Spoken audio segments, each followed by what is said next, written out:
Muy buenas noches, amante del horror. Cierra tus ojos por un momento. Imagina que estás solo, al pie de la madrugada, en una calle solitaria y abandonada. La neblina se acrecenta y la noche se apodera cada vez más del lugar. En este momento es cuando escuchas pasos a lo lejos.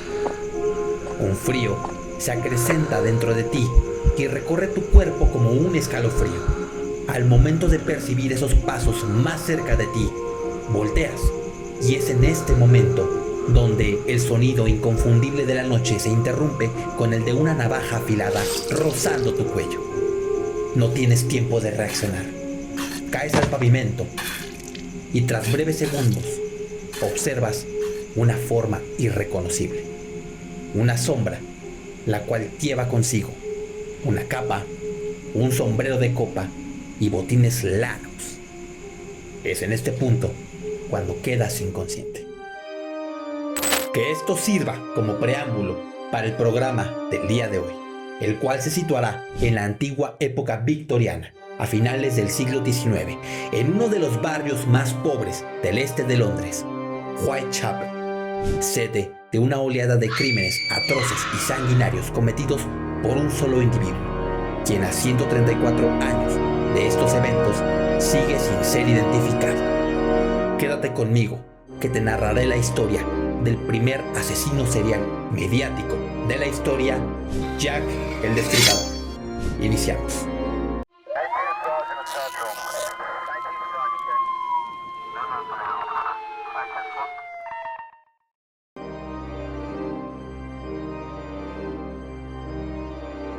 Nuestra historia se desarrolla en la década de 1880 en Londres, considerada como una ciudad cosmopolita y bulliciosa, gracias a que sus imponentes edificios eran el sinónimo y el reflejo del poder adquisitivo del Reino Unido. La perfección de la Inglaterra victoriana también tenía su lado oscuro. Por un lado se encontraba la alta costura, las casas imponentes y bellas y sobre todo la alta sociedad. Por otro lado, se encontraban los barrios abandonados. Su forma de vida era tan miserable que propiciaba el contrabando, el crimen, la prostitución. De todos ellos había uno que resaltaba por su característico olor a suciedad y putrefacción, proveniente del río Támesis. Whitechapel, un lugar conformado por inmigrantes. Es aquí donde inicia una tétrica historia conformada por 11 asesinatos, de los cuales 5 son considerados como canónicos, no solo por ser los más brutales y sangrientos, sino por ser los atribuidos a una sola persona. Sin embargo, los 6 crímenes restantes no pasarían desapercibidos por la sociedad británica, pues estos llevaban consigo el sello característico del modus operandi de ese asesino desconocido, el cual únicamente era identificado con esos ropajes extraños y esa forma tan peculiar y elegante de cometer sus crímenes.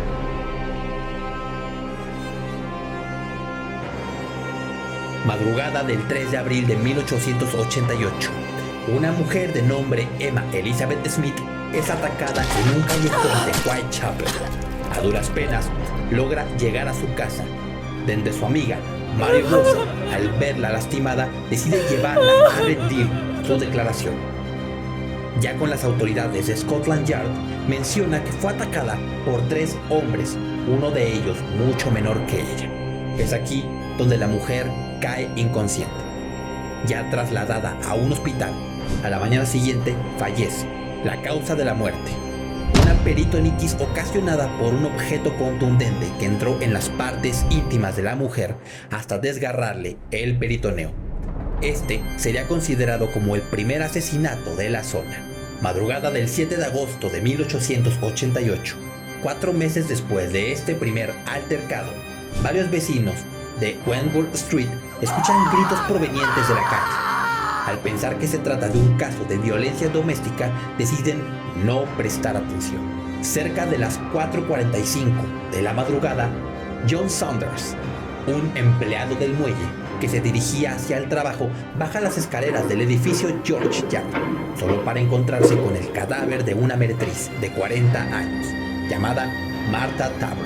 El cuerpo se encontraba mutilado, La escena era grotesca. Una de sus amigas mencionó que horas antes de su asesinato la vio merodear en esa misma zona con un hombre vestido de militar. Sin embargo, cuando fueron llamados por Scotland Yard para rendir su declaración y que la mujer identificase al culpable, ella no lo encontró entre los candidatos. La causa de la muerte: 39 puñaladas en el cuerpo, pecho, corazón, pulmones, garganta y espalda. La escena era brutal.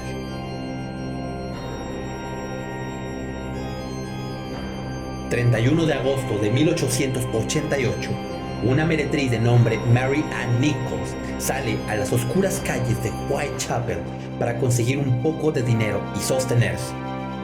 Es vista por última vez con vida por su compañera de habitación Nellie Holland una hora antes de su asesinato. Cerca de las 3:45 de la mañana, un cartero de nombre Charles Allen Cross, que se dirigía al trabajo, pasa cerca del establo de caballos Box Row. Es aquí donde se encuentra con el cadáver de la mujer, brutalizado y masacrado en su máximo esplendor. Es en este punto donde la noticia se corre de boca en boca y la gente se hace presente en la escena del crimen. La causa de la muerte: cortes en la garganta de izquierda a derecha, varias puñaladas en el cuerpo y en los genitales. Esto había sido igual al asesinato anterior. A partir de aquí, los crímenes se empiezan a adjudicar a un asesino serial. La gente se encontraba bastante nerviosa. Inclusive comenzaron a especular que habían visto a un hombre de aspecto judío merodeando en la zona donde murió la mujer. Este vestía un mandil de cuero, sin embargo, se les hizo bastante inofensivo. Es en este punto donde la sociedad británica voltea sus ojos a una de las zonas más olvidadas, Whitechapel, solo por el amarillismo y el sensacionalismo con el que se trató a las noticias. Las autoridades de Scotland Yard comenzaron con la investigación. Todo esto llegó a oídos de la reina Victoria, quien por su aristocracia no pensaba que un londinense fuera capaz de cometer crímenes tan atroces como los cuales se escuchaban. Pero, para su sorpresa, la sociedad y las zonas más bajas y humildes de los barrios de Whitechapel pensaban todo lo contrario. Este crimen podía haber sido perpetuado por un aristócrata. Una semana después, el 8 de septiembre, una meretriz de nombre Annie Chapman es echada de su albergue en Crossingham. Con la promesa de pagar su estancia en ese lugar, sale a las oscuras calles de Whitechapel en busca de un cliente.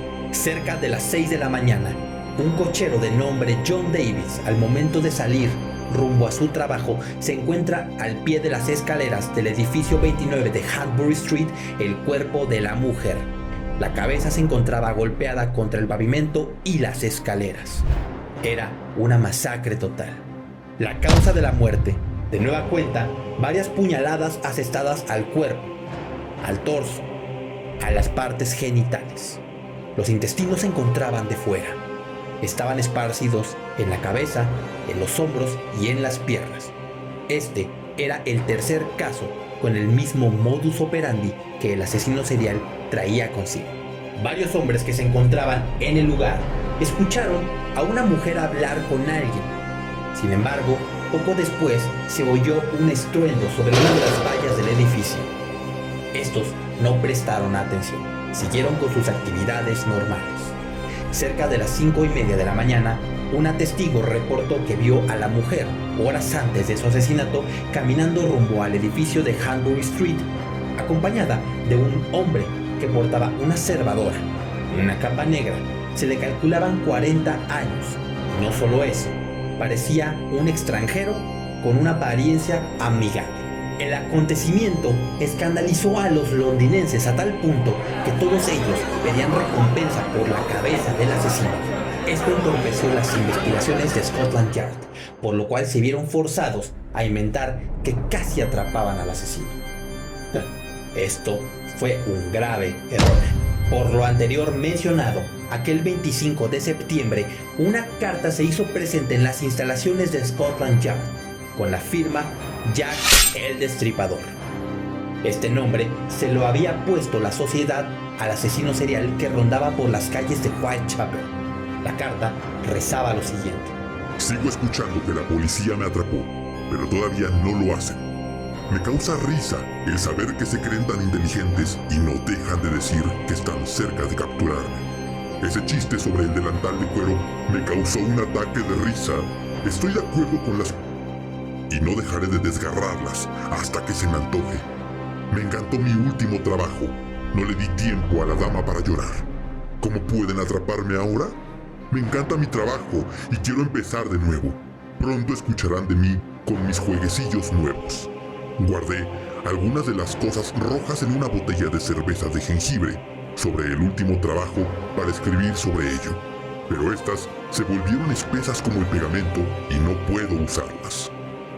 La tinta roja es lo suficientemente adecuada, pero decir, el próximo trabajo que haga, le cortaré las orejas a la dama y se las enviaré a los oficiales de policía solo por diversión.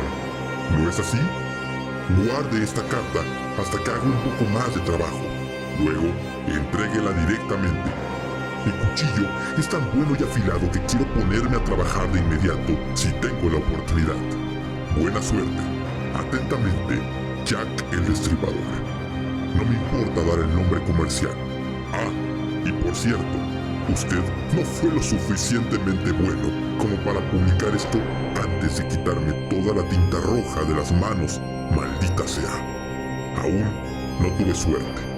Dicen que ahora soy médico. Los medios difundieron la carta antes que las mismas autoridades. Esto alertó a las personas. La policía se encontraba al acecho. Sin embargo, este no sería el fin de los atroces crímenes. 30 de septiembre, 5 días después de haber escrito esa carta. La violencia se acrecenta y aquí es donde ocurre un doble asesinato, perpetrado con 1 hora de diferencia.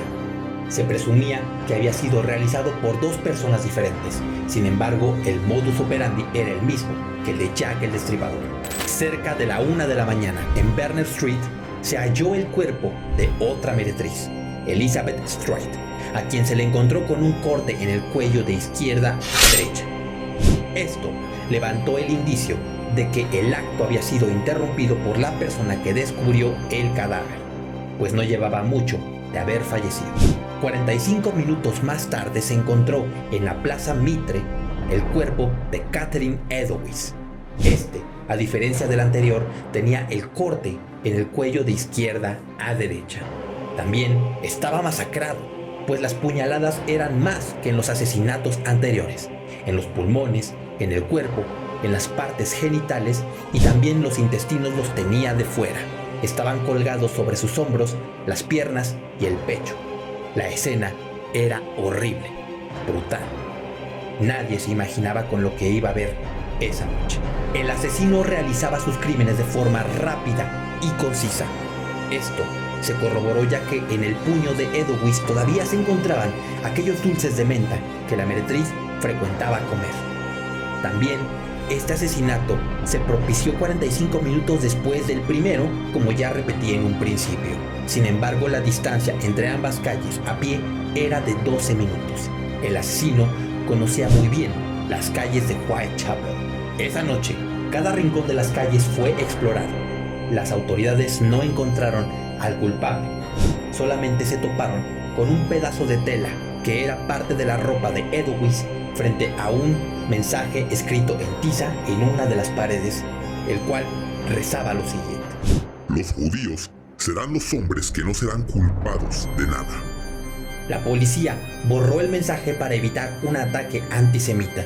Se encontraban preocupados, nerviosos, con mucho miedo, pues era natural. El asesino disfrutaba de los crímenes y cada vez más se ensañaba con el cuerpo de sus víctimas. A partir de aquí, la gente de Whitechapel arma grupos de vigilancia y una brigada que se encargaba de buscar y cazar al asesino. Todo esto resultó ser nada para el criminal, quien el 15 de octubre hizo llegar una carta al jefe de las autoridades de estas brigadas, llamada Desde el Infierno. Sería la más conocida y popular de Jack el Destripador. Con ella venía un frasco en el cual se encontraba un pedazo de riñón.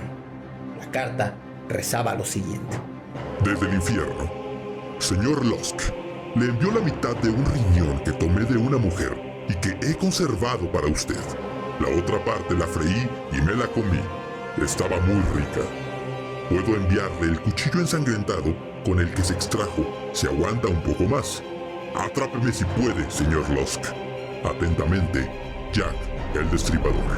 El último asesinato canónico fue realizado el 9 de noviembre, siendo el más brutal de todos, pues el cuerpo de Mary Jane Kelly se encontraba masacrado en el lugar donde se hospedaba.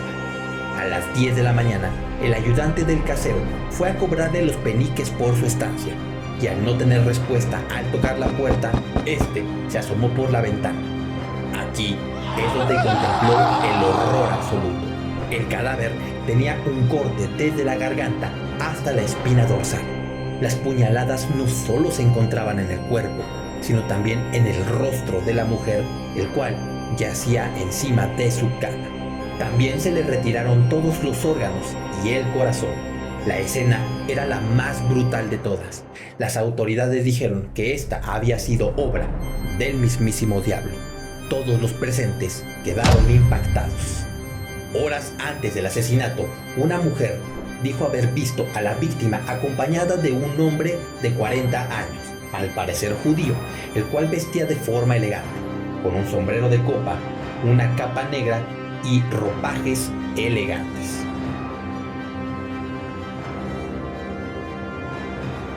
A partir de este punto, el modus operandi del asesino, si es que se le puede llamar o adjudicar al mismo sujeto, cambió, ya que el cuerpo de Rose Millett se encontró estrangulado cerca de Poplar. Cuando las autoridades llegaron, vieron el cuerpo colgado en un puente. Al bajarlo, vieron que este no presentaba signos de suicidio, sino todo lo contrario, el asesino había colgado el cuerpo para que pareciera esto último.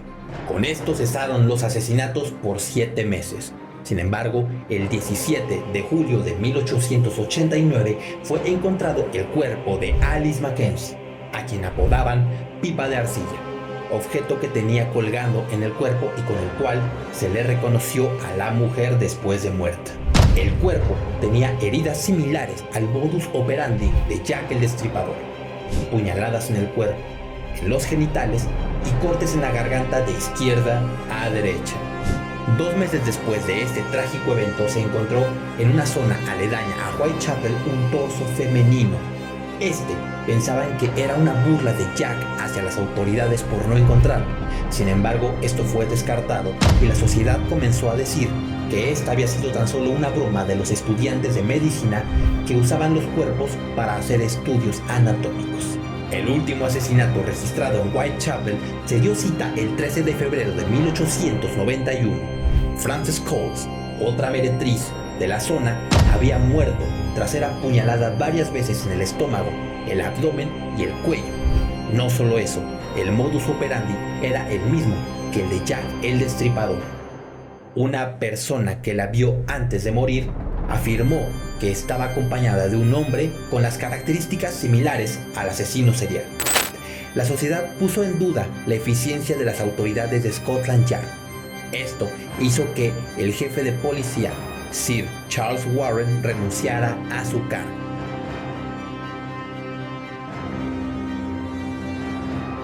Hay una serie de indagantes que nos mencionan posibles sospechosos en cuanto a la cabeza de Jack el Destripador. A continuación te nombraré los siguientes. Montage John Druid era un abogado con problemas sexuales y psicológicos de 31 años de edad, violento. Su familia estaba segura de que él era el asesino en serie de Whitechapel. Él desapareció poco después del crimen perpetuado a la meretriz Mary Jane Kelly. Joseph Isham-Smith, un comercializador de piezas cárnicas. Él se decía que tenía problemas psicológicos, pues cargaba con su haber varios cuchillos y navajas que nada tenían que ver con su profesión. Muchos decían que era un hombre violento, sin embargo se le descartó, ya que al momento del doble asesinato él se encontraba preso. John Pizer, mandil de cuero. Era un bolero que se encontraba caminando todas las noches en las calles oscuras de Whitechapel. A él se le atribuyó el icónico nombre con esta vestimenta. Fue encerrado en prisión, sin embargo, se descartó su culpabilidad, ya que el día del asesinato de Mary Ann Nichols se encontraba a 1,5 kilómetros de distancia. El príncipe Alberto Víctor, duque de Clarence y Avondale, es el nieto de la reina Victoria. A él se le adjudicaron los crímenes, ya que había adquirido una fascinación por la caza de animales, y posterior a esto, muchos de los rudimentos que ocupaba eran los mismos característicos de Jack el Destripador. También, en las veces que se escapó del psiquiátrico y del castillo, fueron perpetuados los crímenes contra estas meretrices. También, otros sospechosos se adjudicaban el ser los responsables de los asesinatos, a través de cartas, poesías, diarios o inclusive de obras literarias. Sin embargo, todo esto nunca pudo ser comprobado. Jack el Destripador es catalogado como el asesino serial más despiadado y brutal del siglo XIX. No solo eso, es aquel que infundió pánico y terror a las autoridades de Scotland Yard y a la sociedad londinense. También es aquel que tras 5 crímenes perpetuados, los cuales son canónicos en su haber, no deja de ser aterrador por donde quiera que se le mire. Hoy en día, el misterio sigue vigente. ¿Quién era realmente Jack el Destripador? ¿Por qué gozaba de matar a sus víctimas? Podemos pasar horas hablando de este tema. Sin embargo, hay algo que hace especial a este terrorífico personaje. Algo que lo diferencia del resto de asesinos seriales conocidos a través de la historia. Y con esta frase, me despido. Todo lo que se sabe de este personaje, misterioso y repulsivo, es en esencia lo mismo que se sabía de él en su tiempo. Nada, absolutamente nada.